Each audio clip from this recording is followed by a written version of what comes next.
On a choisi une orientation, c'est d'aller à la rencontre des plus pauvres. À chaque fois qu'il y a un paiement de RSA en début de mois, on se présente à la poste avec des petits papiers. Si vous avez des problèmes, on peut vous accompagner pour accéder à vos droits. Il y a nos coordonnées. Donc voilà, si vous connaissez quelqu'un qui a des difficultés ou vous-même. Suite aux petits papiers, il y a des personnes qui prennent contact. On leur force pas la main, on leur demande s'ils veulent qu'on l'aide. On est là pour eux. On a rencontré une dame qui avait des difficultés de logement. Elle nous a téléphoné pour l'aider. On a été chez elle. On a su qu'elle vivait dans un logement trop petit pour elle, son bébé. Donc déjà, elle n'a pas honte. Bonjour. Et là, ça fait quoi, 3 semaines, là, j'ai demandé de remettre le chauffage. Ah, tu fais une demande de logement? Ouais. Oui. T'as ton numéro? Oui, je l'ai. On va faire un dossier de droit logement opposable. Si jamais vous avez des soucis, des trucs comme ça, on va remplir, on vous donnera un coup de main. Je vais téléphoner à la mairie, je vais interpeller la personne du logement. Donc pour moi, ce serait plutôt un logement indécent. Hein, voilà. Après, moi, je pense qu'il faut faire une lettre que vous signez tous les deux, en expliquant un peu, voilà, le bébé. Donc on veut un logement, en même temps on veut un plus grand logement, parce qu'on a des enfants qui sont malheureusement placés. Et tant qu'on n'a pas un logement assez grand, on ne peut pas les accueillir. Hein. Et c'est pas une vie, quoi. D'à côté, je me décarcasse pour sauver le tuyau et... On fera avec toi, toujours à côté de toi. Ah, pour moi, ce qui est plus dur, c'est le jugement des gens. Grâce à ATD, j'ai su qu'on me regardait autrement, comme un être humain. C'est ça qui m'a enrichi, à pouvoir aller vers les autres personnes, leur dire que c'est pas leurs potes qui sont à la pauvreté, qui se relèvent la tête, qui marchent droit. Il y a quelque temps, on m'a proposé d'aller à Paris, à ALD, la lutte contre les discriminations, pour que je parle de ma situation en disant et essayer de faire remonter que la pauvreté c'est une discrimination sociale. Parce qu'on dit qu'il ne faut pas être raciste, tout ça, mais on ne dit pas que la pauvreté c'est discriminant. J'ai fait 2 co-formations avec des professionnels.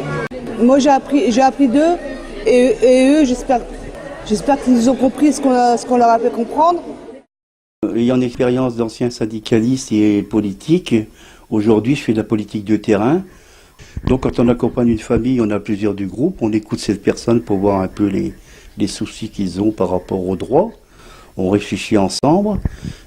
La grande question, c'est de faire avec les personnes, pas pour les personnes. Et après on interpelle les élus, les référents sociaux, et il faut les interpeller pour qu'il y ait des réflexions par rapport à l'accès aux droits, par rapport au droit au logement opposable, parce qu'il y a une loi qui existe mais qui a du mal à être appliquée.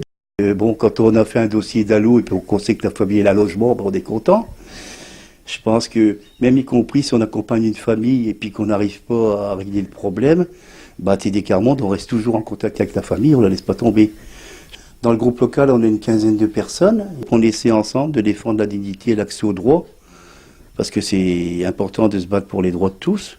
Il y a des personnes qui viennent jamais aux réunions parce qu'ils ont la vie difficile. Pour moi, ce qui est important, c'est quand les personnes ne sont pas venues à la réunion, c'est de leur porter le compte-rendu, le discuter avec eux, leur faire comprendre qu'ils font partie du groupe et prendre de leurs nouvelles. Tous les mois, on a une rencontre de préparation d'une bercerie populaire.